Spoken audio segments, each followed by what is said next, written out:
Every officer at the Ohio State Police Department will now be on patrol with 2 sets of eyes. The second coming from a personally worn body camera. And on routine traffic stops just like this, I'm told the evidence collection from those cameras could be invaluable. When construction is finally completed on all of these big vats, Brewdog tells me that they will brew 85,000 barrels of beer every year right here in the U.S. The idea is each student will sign one of these hands. Then they'll put it on the tree just like this. That symbolizes inclusiveness right here in the school community. For many boys, playing baseball is a lifetime passion. But for one Chillicothe kid, it was something he saw in his dreams, even after doctors thought he had died. Twice. The journey to becoming Ohio State's favorite nut all starts with one simple form.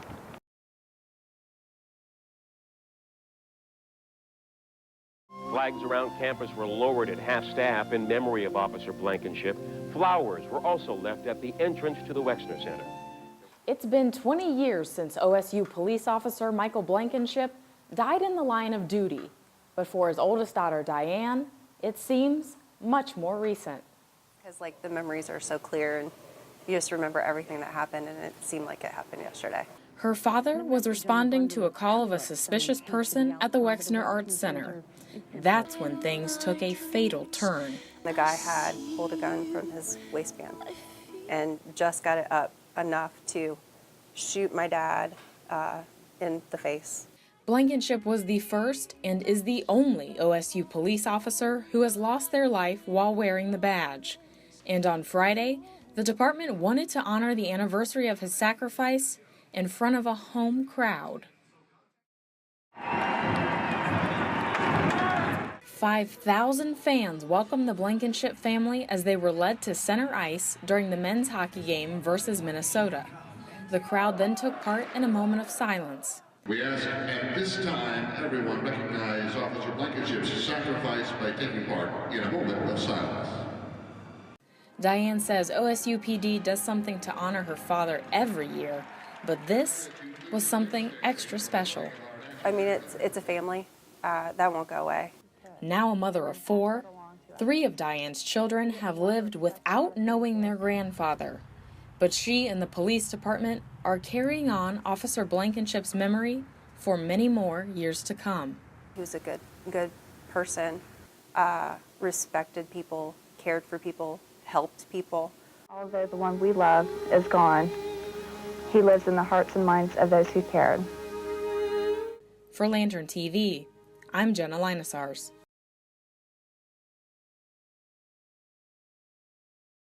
I want to be a president for all Americans. Democratic presidential candidate Hillary Clinton made a stop on the Ohio State campus on Monday night. Nearly 18,000 people surrounded the South Oval to hear Clinton expand her platforms on the cost of college tuition. We want anyone from a family that makes less than $125,000 a year to go to Ohio State University tuition free.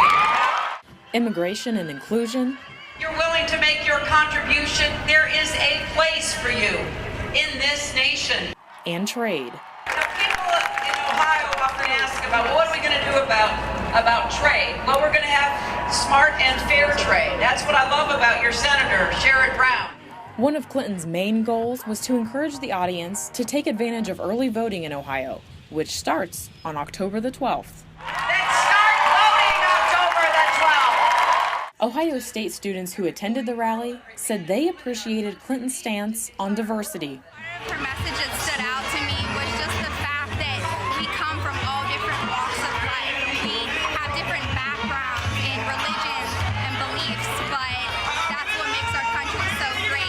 And for many, this election will be their first time at the polls. It feels like I'm part of history, and it feels that I'm gonna pick the right person to lead this country. While we spoke to one student, Trump supporters showed their opposition. To take care of the students. We asked for additional comment, but the students declined. You guys want to be interviewed about why you're voting for Trump? According to polls by Real Clear Politics, Clinton currently leads Trump by 1 percentage point in Ohio. For Lantern TV, I'm Jenna Leinasars.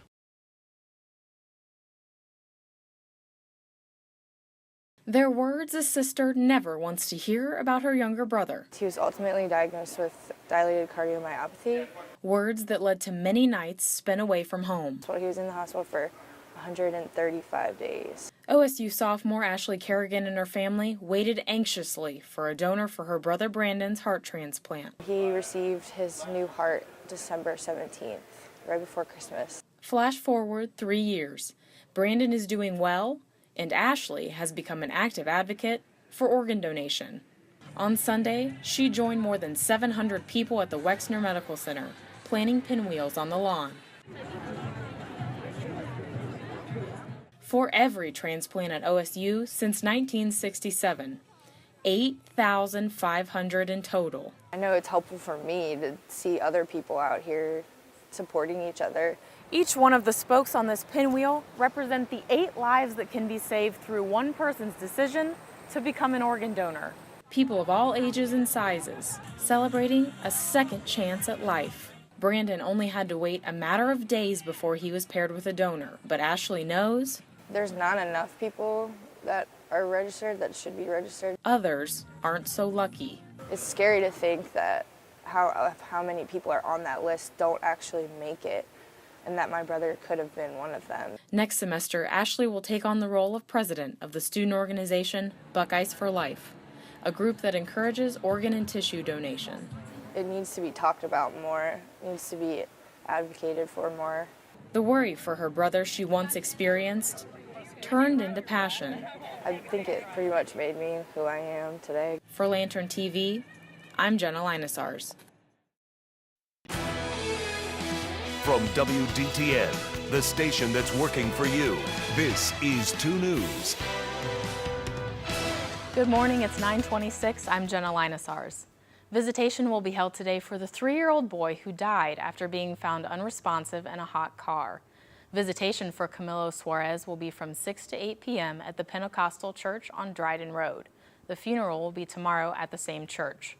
Moraine police say they believe Camilo got in the car by himself. He was later found unresponsive.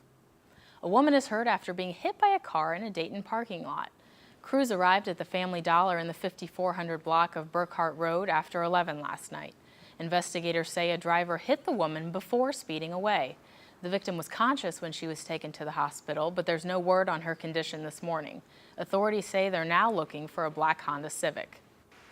We're tracking today's top stories as they develop. Stay with 2 News and WDTN.com for live updates. We'll see you again in about 25 minutes.